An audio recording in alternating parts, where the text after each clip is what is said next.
Hi, this is Gayle with BERNINA of Naperville. And as you wrap up your last minute holiday gift giving presents, maybe you're monogramming them, adding a name, customizing it in some way, you might want to use your BERNINA sewing machine to do that. And one of the things that I think is so awesome about our lettering on our BERNINAs is that guess what? You can take a satin stitch letter and convert it to step fill. You can also, if you reduce your lettering or enlarge your lettering, you can adjust the stitch density. So why don't we have a look and see how we do this?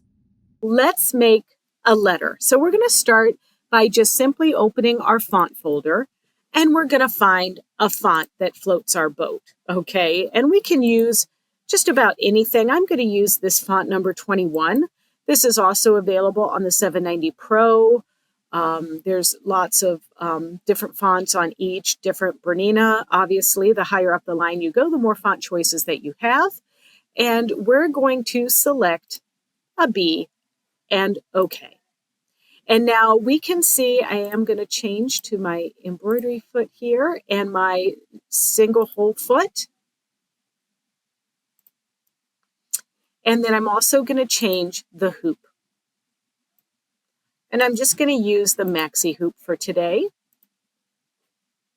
And I'm going to move my hoop up to the center here like this. And then I'm going to open my I button and I'm going to make a copy of that B and move one to the left side and make another copy and move it over to the right side.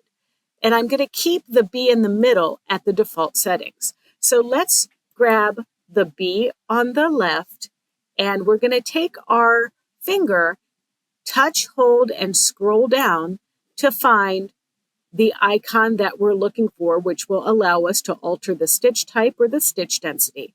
And if you ever don't know what some of these icons are, you can always touch your help button and then touch the icon and it'll tell you what it is. So let's go ahead and touch that. And we're going to look in this area right here. Now we can make our stitch density as far apart as 25% of the original density. This would be if you're using thicker thread or if you just want a different look for a certain effect, or potentially you have made your lettering a little bit smaller. Now, of course, we can't perform miracles here. And if you reduce your lettering a lot, you need to do a test. And sometimes you just can't reduce it. The standard practice is no more than 20% larger or smaller. But if you've watched any of my previous videos, you know that I like to tempt fate. So now that one, and let's zoom in.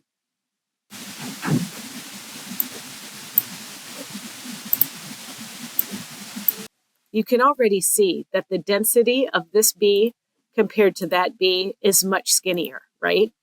So now let's go over and take this B and we're going to increase the density on this one. Now, in reality, if you were to have made this B much larger, that's when you would want to increase the density. And just like we have something that will stop us from going any skinnier or thinner, there is a limit to what we can do for our letters as far as doubling our percentages. So we can't go any denser than 300%. So now if we zoom in here a little bit closer, there's our sparse one, there's our standard one, and there's our really, really thick one. So let's see what this looked like actually stitched out. So here you can see the sparse one, the original one, and the dense one.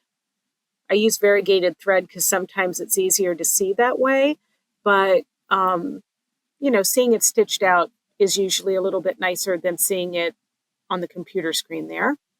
Okay, so now that we've seen how to adjust our density, let's see how we would adjust the step fill. So I'm going to pick our standard B that was in the middle and make a copy, and I'm going to move it right below this other B.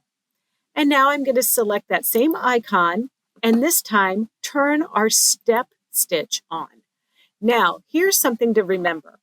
This will not convert your design into a step fill easily because the default setting is 8 mm long.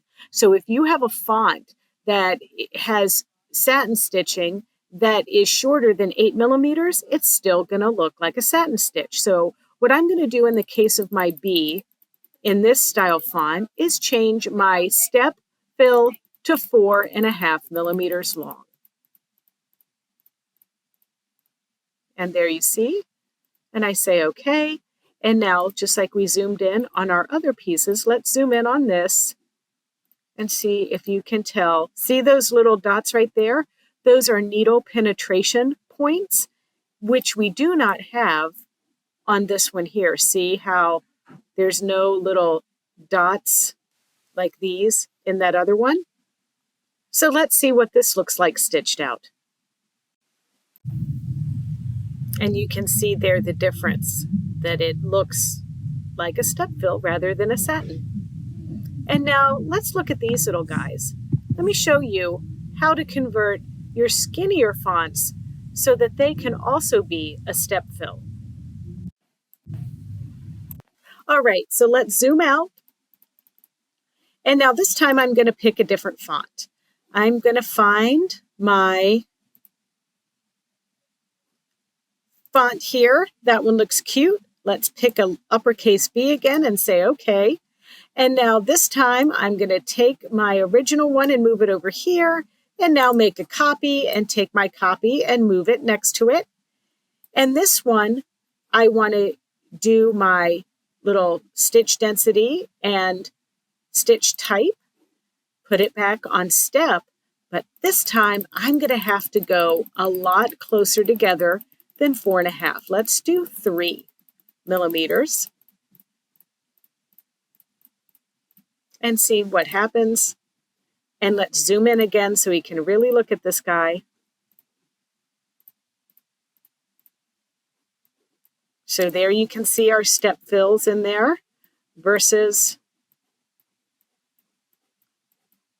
this one that doesn't have any step fill. So finally, now I didn't stitch this one out for you, but I just wanted to quickly kind of show you the difference as to why you might want to convert something from satin to step. Let's say I wanted to use this B and I wanted to make it super, super duper large. So this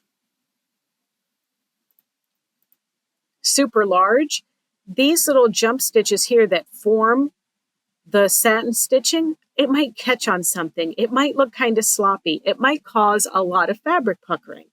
So then by going to our special little button that's going to convert this from satin to step, I can tweak this then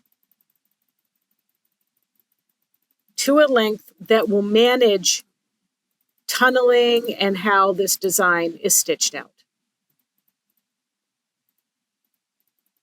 And it will provide a step fill that will make it a little bit easier if you were going to enlarge this because you want a different design. But always do a test. Anytime you're messing with your fonts and everything, it's just best practice to do a test. And if you just can't get something right, you might be testing the limits. And that's always, why we tend to gravitate to the BERNINA embroidery software when we kind of graduate away from the capabilities of what's loaded in our embroidery sewing system.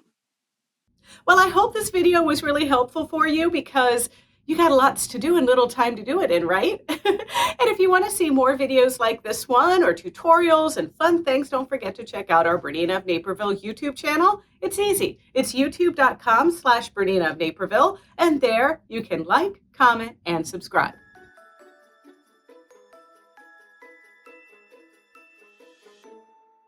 So, chop, chop.